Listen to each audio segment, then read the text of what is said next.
let me start my lecture on the next classification algorithm, Bayes classifier. So, in the previous lectures we have discussed the classification algorithm known as decision trees. So, based on the training example, we have a tree which gave us the class information. One extension to that we would like to do is that instead of using the exact training set, we will use some kind of statistics or general overall statistical properties of the training set to design this classifier. The advantage is moment we bring in this probability, we have some kind of confidence score and we can do away with noises and other inaccuracies more than that we can do in a decision tree. So, I will explain next the Bayes classifier. Let me start with a example, a small example which will help you understand.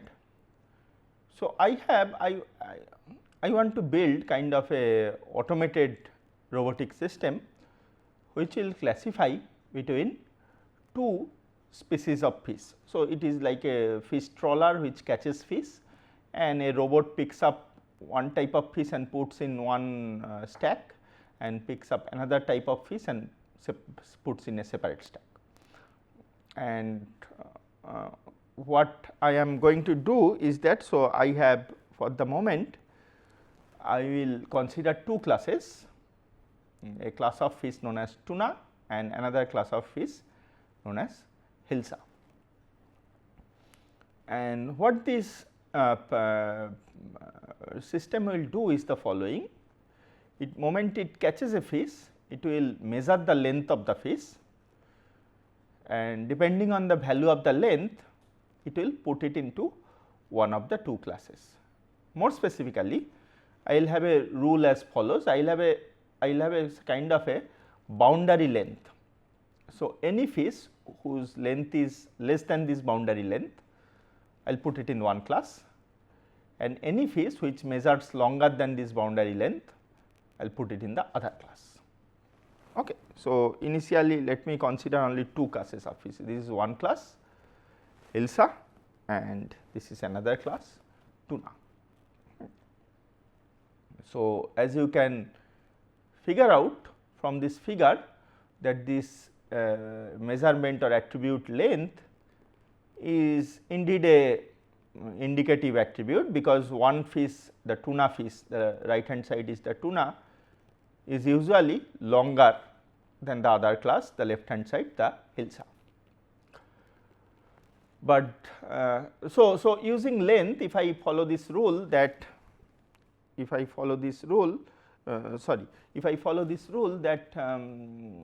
any fish measuring less than some L star is hilsa and any fish measuring larger than some L star is tuna.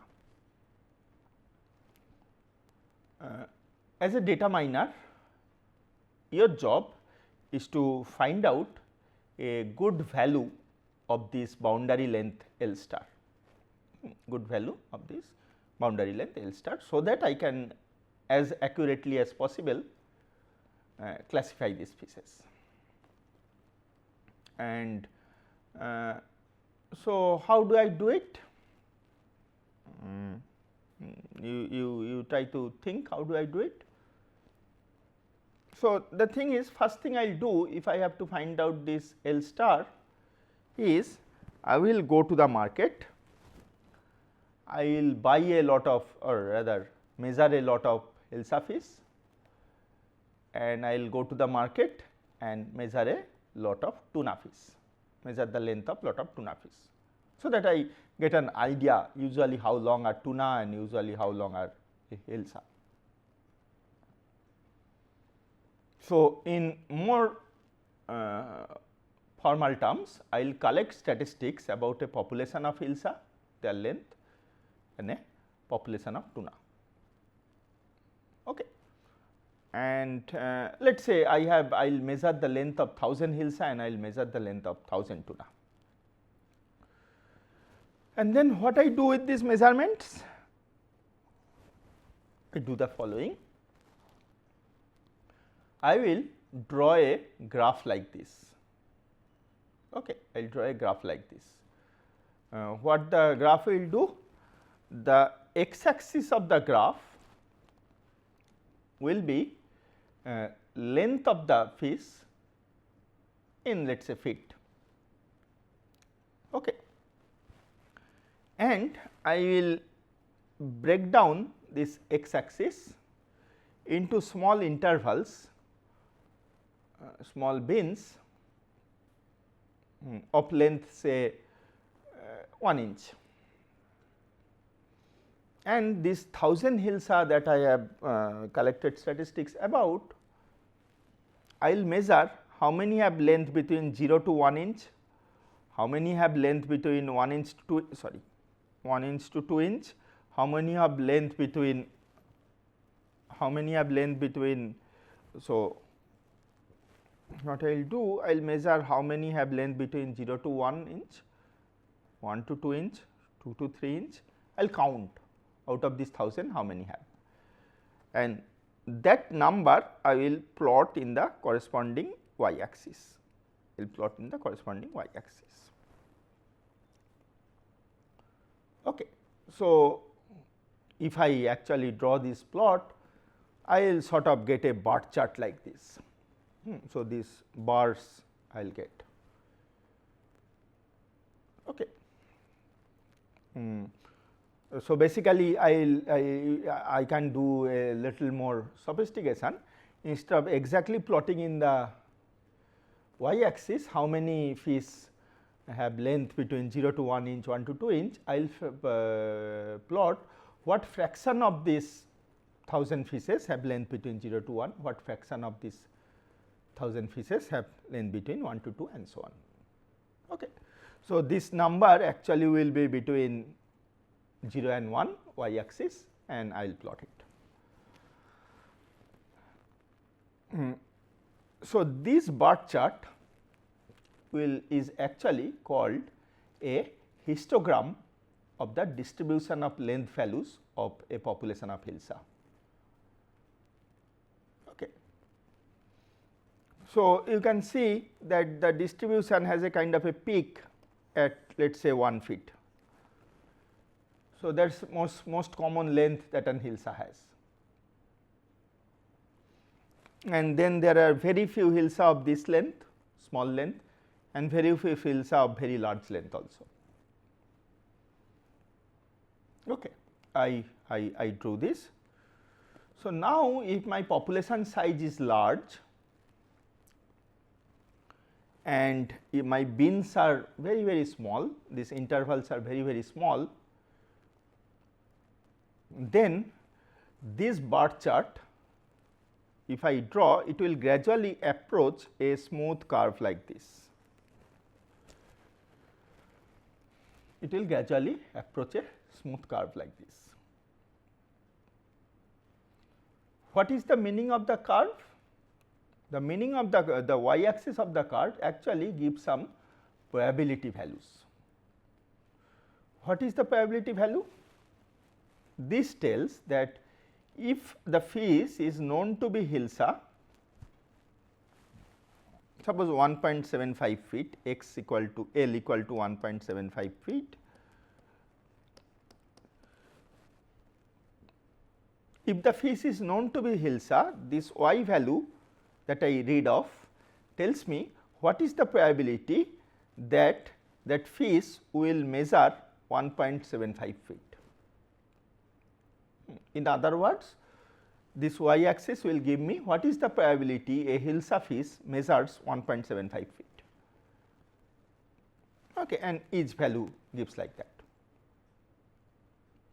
In fact, I will call this smooth curve something called a probability distribution.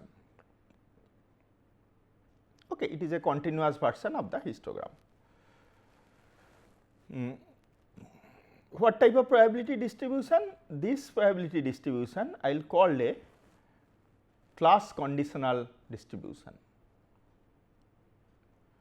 meaning that if it is known that the class is Hilsa, what is the probability if given the class is Hilsa, what is the probability L takes on a value 1.75. Similarly, given the class is Hilsa, what is the probability L takes on a value let us say 0.8. Okay. So, this curve I will call a class conditional distribution of the length.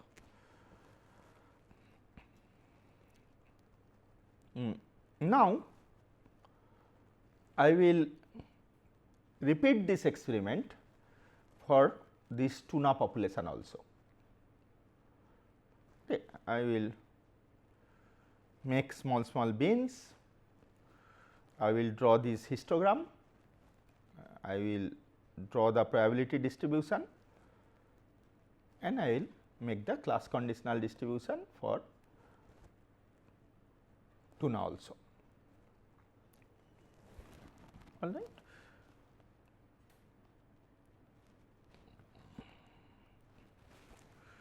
Next, what I do is the following. After drawing these two, constructing these two distributions from the population,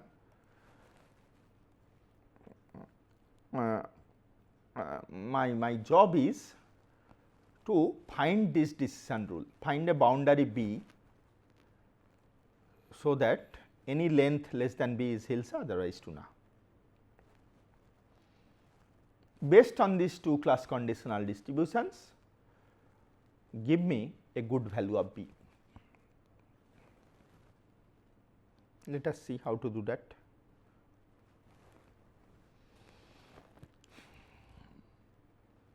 Let me place these two distributions side by side.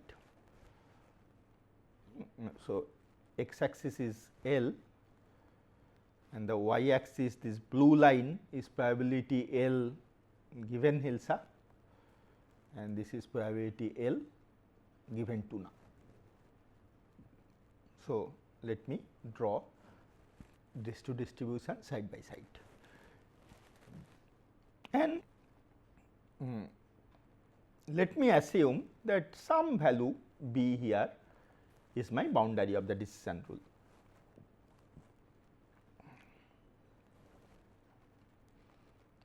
So, let me see how much error I will commit if I use this decision rule with this value of B. So, there will be two type of error. Okay. One type is it is actually tuna, but classified as Hilsa. So, anything to the left of this is classified as Hilsa, anything to the right of this is classified as tuna. So, this y axis is the count of the number of under this pink curve is the number of fishes which are specimens which are actually tuna, but this rule tells Hilsa. Okay. So, actually the area under these curves give me the probability of a tuna being classified as Hilsa, the area under this curve.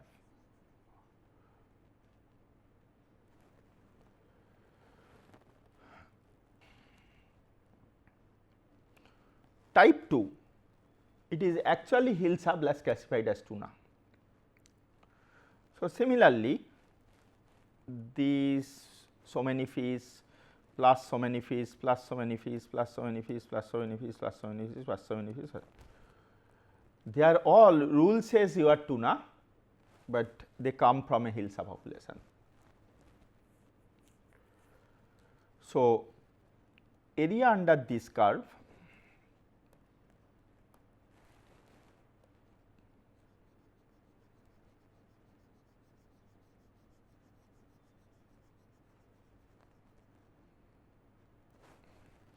is type 2 error. So, the total error type 1 plus type 2 is this much area.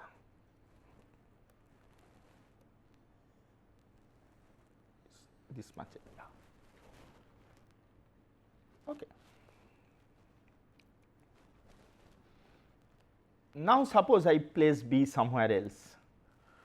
I place B, let us say here.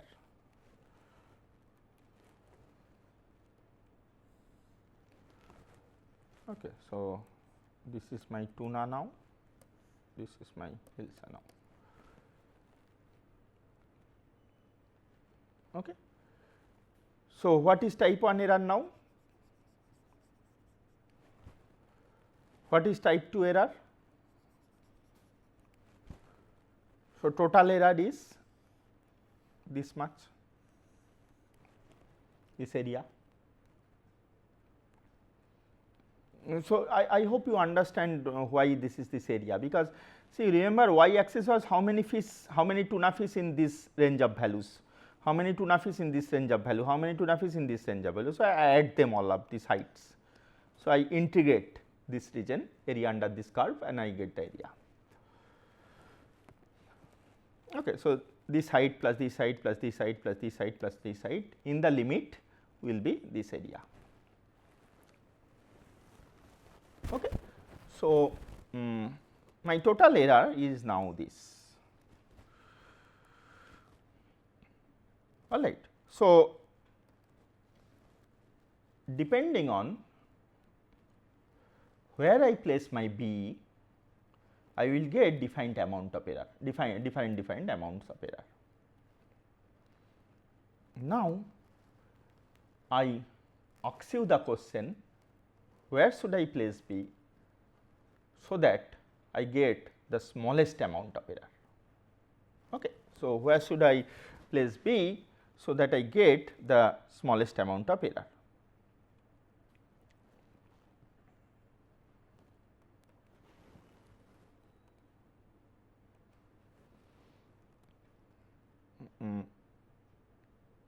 Okay.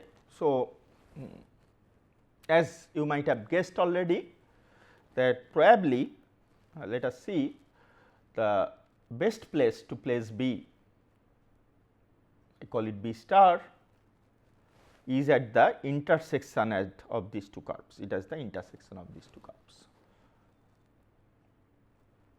Why? Because if I place it there, type 1 error is this area, type 2 error is this area. So, total error is this much, total error is this much area. Anywhere else I place B, you can check by placing B somewhere else, the error will be some other area. That area will always be this area plus something. You place it here, it will be this area plus this much. Okay. It will be more than the error by placing at the intersection. So, what I claim is that if we place in the intersection, the amount of error you get is smallest among all placements of B. My argument is, if you place B somewhere, if you place B somewhere else, you will always commit an error which is this area plus some extra, anywhere you place B. Okay. So, it is the intersection of these two probability density functions, probability distributions of Hilsa and Tuna, where I would like to place my B star, so that I get the minimum possible error.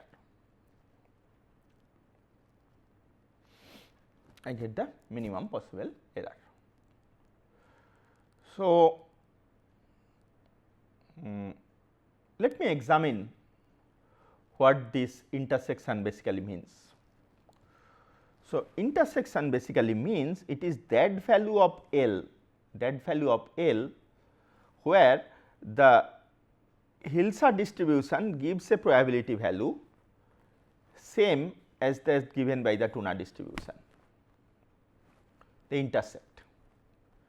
So, the y value of this pink curve at this B is same as the y value of this blue curve at this B, it is such an B. Okay, it is such an B. So, basically I can say that my B star is nothing but a value where P B star given Hilsa equals P B star given Tuna. The class conditional probabilities are same for both classes, this thing. Okay. This is what I found out, and I have shown that it is this particular value of B which is the optimal, giving minimum possible error. Okay.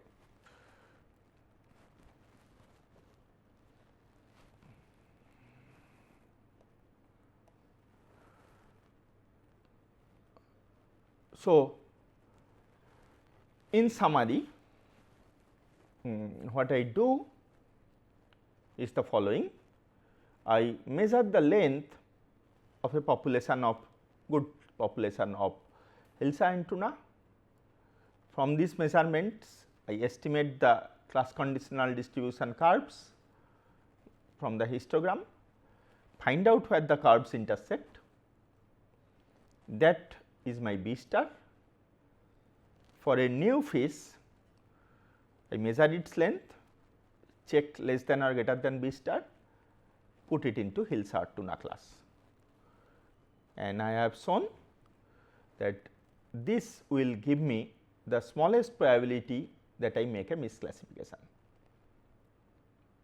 Okay.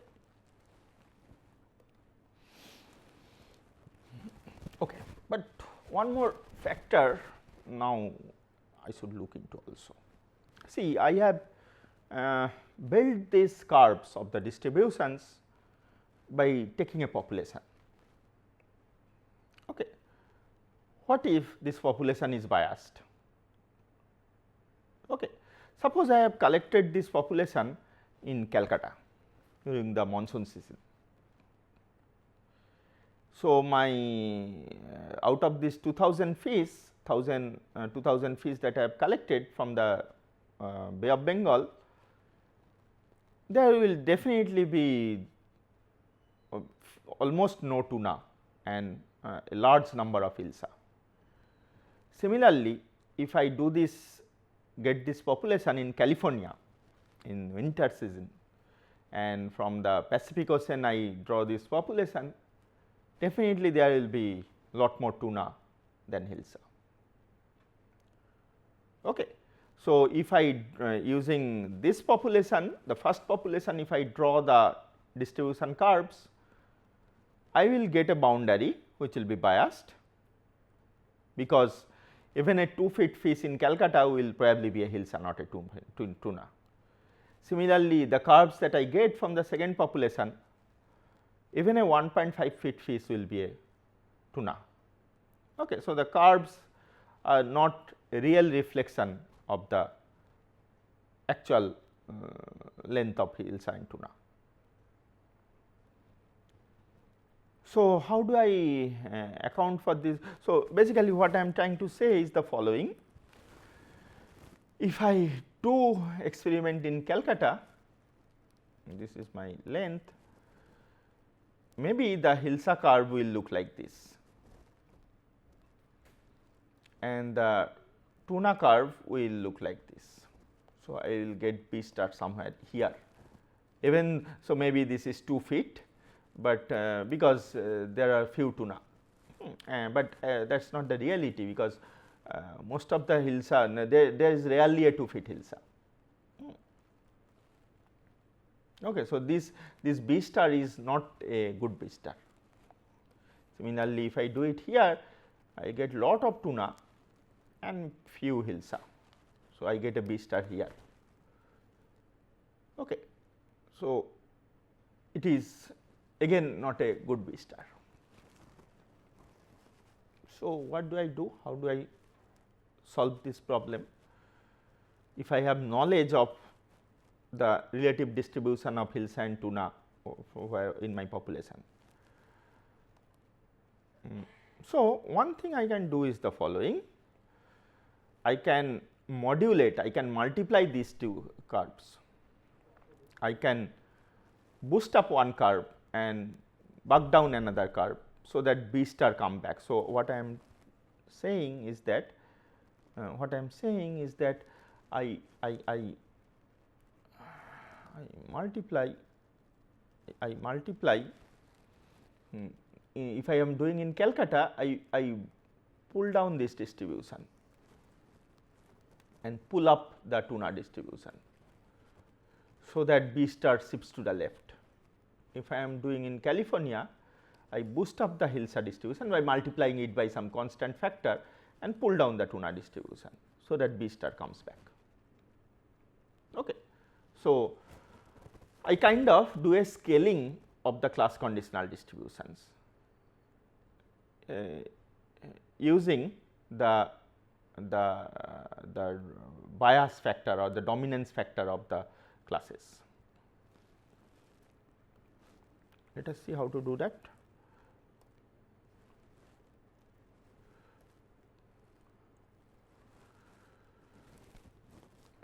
I do this scaling using another probability term called the Apriori probability. Okay. So, that what Apriori probability means, if I randomly blindly pick up a fish in Calcutta without measuring its length, if I randomly pick up a fish, what is the probability that it is hilsa and what is the probability it is tuna? Okay. So, basically I tell that in my from my population, if I randomly pick up a fish, blindly pick up a fish, I do not measure its length, what is the probability that I get a hilsa and what is the probability I get a tuna? Okay. So, these probabilities do not depend on the length of the fish, unlike the class conditional. This actually depends on the population distribution, the bias in the population.